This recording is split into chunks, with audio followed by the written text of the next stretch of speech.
გამოხატვის თავისუფლებას რამდენად ხდებოდა ხოლმე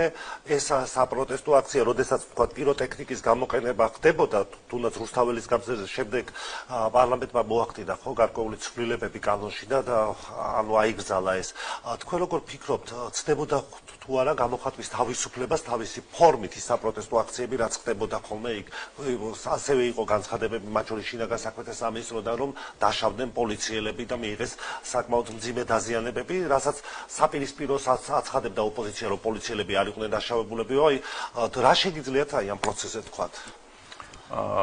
ეს აქციები ეს არ იყო ერთი დღე, ხო, რამდენიმე დღის განმავლობაში მიმდინარეობდა და ამიტომ სხვადასხვა დღეს სხვადასხვანაირი დინამიკა ჰქონდა. რა თქმა უნდა, ახლა ეს ჩვენ განცხადებებში, ჩემ განცხადებებშიც იყო ამის შესახებ საუბარი, რომ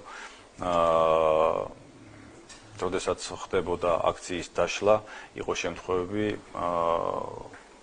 მომიტინგეების ქმედებები სცემოდა გამოხატვის თავისუფლების ფარგლებს და ის გადადიოდა ძალადობაში და ასეთი კადრებიც ვნახეთ და ასეთი შემთხვევებიც ვნახეთ.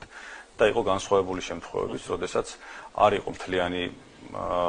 შეკრების დაშლის აუცილებლობა, თქვათ, იქ შეიძლება ერთი ჯგუფი, პატარა ჯგუფი მაგალითად ჭიჭინაძის ქუჩაზე ახორციელებდა რაღაცა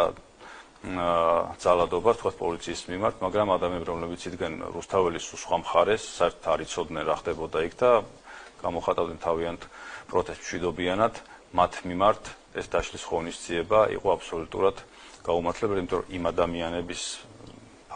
იმ საზოგადოების, რომელიც იქ იყო თავმოყრილი, გამოხატვის თავისუფლების ფარგლები იყო აბსოლუტურად დაცული და ამაზე ვაკეთებდით აქცენტს.